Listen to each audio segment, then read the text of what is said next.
오늘도 시험에 관한 말씀이 이어집니다. 여러분, 요즘 뭐가 가장 힘드십니까?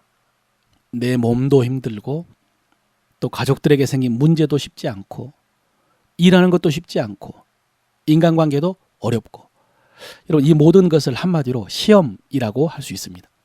야고보서는 시작하자마자 시험을 언급했습니다. 그런데 그 시험에 대해서 두 가지를 말합니다. 하나는 믿음의 시련입니다.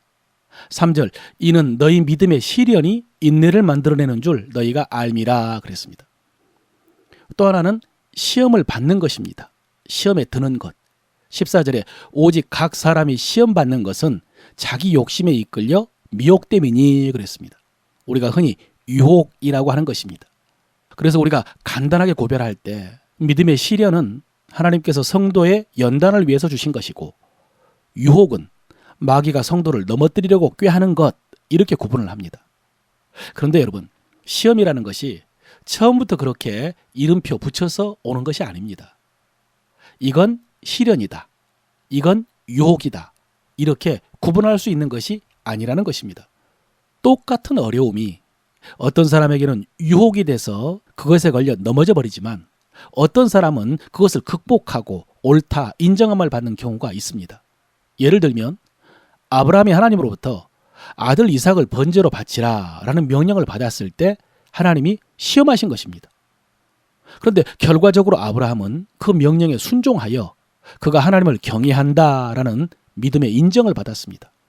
네가 네 아들 독자라도 내게 아끼지 아니하였으니 네가 나를 경외하는 줄 아노라, 이렇게 인정을 받았습니다. 그러나 여러분, 아브라함이 처음에 하나님의 명령을 들었을 때 주저하지 않았을까요? 고민하고 갈등하지 않았을까요? 모른 체 하고 싶은 마음, 핑계하고 싶은 마음이 없었을까요? 충분히 그럴 수 있는 시험이었습니다. 그런데 아브라함은 그런 유혹을 이겨내고 순종한 것이고, 그래서 하나님께 인정을 받은 것입니다. 문제는 외부에서 오는 자극이 아니라 우리들 속에서 나오는 반응입니다. 14절이죠. 오직 각 사람이 시험을 받은 것은 자기 욕심에 끌려 미혹됨이니 그랬습니다. 그래서 야고보는 16절에서 다시 한번 이렇게 강조합니다. 내 사랑하는 형제들아, 속지 마라. 여러분, 이 말씀은 하나님에 대해서 속지 말라는 말씀입니다. 하나님에 대해서 오해하지 말라는 말씀입니다. 여러분, 성도가 시험에 들게 하는 것이 마귀가 원하는 것이라면 실제적으로 마귀가 목표하는 바가 무엇이겠습니까? 그냥 죄에 빠지게 하는 것이 아닙니다. 궁극적인 목표는 하나님과 성도의 관계를 깨는 것입니다.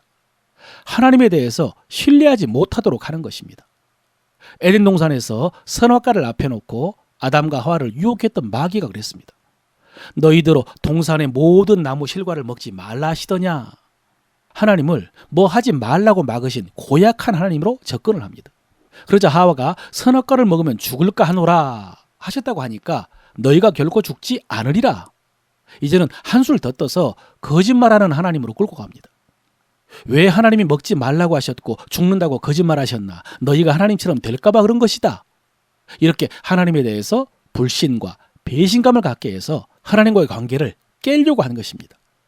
그러므로 여러분, 우리가 이런 시험에 빠지지 않기 위해서는 무엇보다도 우리의 마음을 잘 지켜야 되겠지만, 더 중요한 것은 하나님에 대해서 정확하게 알고 신뢰하는 것입니다. 하나님에 대한 바른 지식을 갖는 것입니다. 그래서 야고보가 하나님에 대해서 속지 말라고 한 것입니다. 하나님에 대해서 오해하지 마라. 하나님에 대해서 잘못 알게 되면 시험에 든다는 것입니다. 그리고 나서 야고보는 그러면 하나님은 어떤 분인가를 새롭게 진술을 합니다. 17절입니다. 온갖 좋은 은사와 온전한 선물이 다 위로부터 빛들의 아버지께로부터 내려오나니 그는 변함도 없으시고 회전하는 그림자도 없으시니라. 예, 하나님은 우리에게 좋은 것 주시는 하나님이라고 하십니다. 온갖 좋은 은사와 선물이 하나님으로부터 온다고. 사랑하는 성도 여러분, 여러분에게 이 믿음이 있으시길 바랍니다. 우리 하나님은 좋으신 하나님이시고 좋으신 하나님께서 나에게 좋은 거 주시는 줄로 믿으시길 바랍니다. 그래서 오늘 주야로 묵상해야 될 말씀은 이 말씀입니다. 입으로 고백하십시오. 하나님은 사랑의 아버지십니다. 나는 하나님의 자녀입니다. 하나님은 나에게 가장 좋은 것을 주십니다. 그러므로 나는 어려움도 참을 수 있습니다. 아멘. 이 말씀으로 승리하는 오늘 하루 되시기를 바랍니다.